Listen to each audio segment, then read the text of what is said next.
E o offset, vamos falar um pouquinho mais, que é um dos processos mais usados hoje. Ele é um processo de impressão planográfico no qual as áreas de imagem e de não imagem estão no mesmo plano na chapa de impressão. Baseia-se na repelência entre a água e gordura, que é a tinta, e as áreas a serem impressas recebem a tinta, enquanto as restantes úmidas a repelem. Então, esse aqui é o processo. Esse aqui são os rolamentos, né? E entra o papel aqui, ó, e vai passando pelos cilindros, conforme as cores. Ó. Então, está aqui um exemplo, uma foto de uma imagem que está sendo impressa. E cada rolo tem uma tinta. Ó.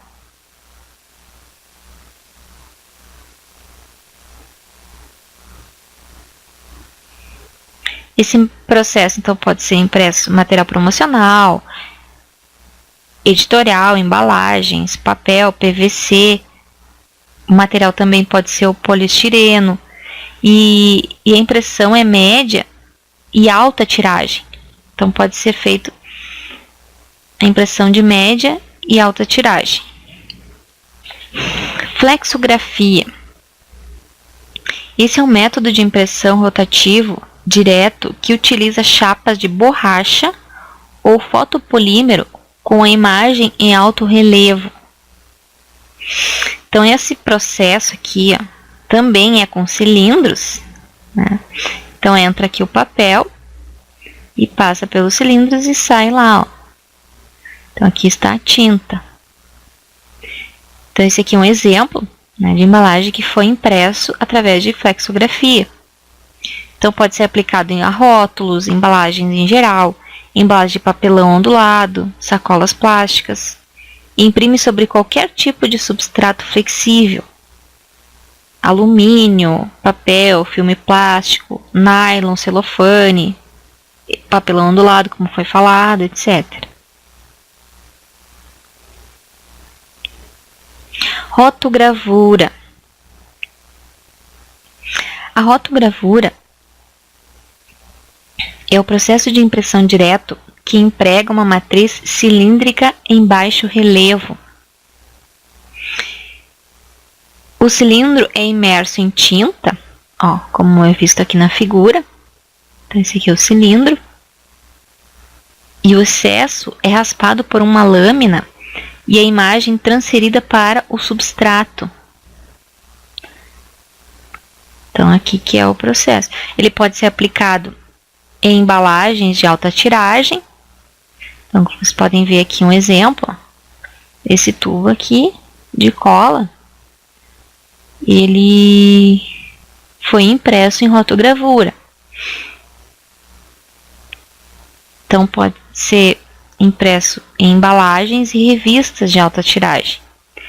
Tem que ser materiais que sejam flexíveis, como papel, alumínio, PET, celofane, filmes plásticos perolizados, metalizados, brancos, transparentes, opacos, translúcidos. Vamos então à impressão em serigrafia, que também é bastante utilizado esse processo. Esse processo de impressão direta é através de uma tela de nylon, como está aqui na foto. Ela é vazada nas áreas de impressão e vedada nas áreas de não impressão. Então, aqui está sendo impressa uma camiseta e aqui está uma foto de um chinelo, que também essa impressão foi feita através de serigrafia. Geralmente, esse processo, ele usa cores chapadas, né? Então, para cores chapadas, esse processo é bem comum. Ele pode ser usado em diversos tipos de materiais, como papel, borracha, tecido, plástico, cerâmica, vidro, metal, couro. Também na indústria elétrica, na indústria eletrônica, brinquedos, brindes em geral, embalagens, calçados, né? E é utilizado para pequena e média tiragem. Tampografia. Esse é um processo de impressão por transferência indireta de tinta através de um tampão de silicone. Ó, vocês podem ver aqui na foto. esse vermelho aqui é um tampão de silicone. E a partir de um clichê é gravado em baixo relevo. Então vocês podem ver aqui a aplicação, né? Esse aqui é um processo que está sendo feito numa bola. E aqui mais alguns exemplos. Ó. Esse aqui foram feitos impressões em tampografia. Então é aplicado na indústria elétrica, eletrônica, brinquedos em geral, brindes, embalagens, instrumentos de medição, ótica, calçados, indústria automobilística, relógios e as peças compostas de termoplásticos também, metais, vidros, madeiras, couro, impressões de superfícies planas, irregulares, côncavas, convexas, não é nessa bola aqui, e em degraus, e pode ser feita a tiragem média ou alta.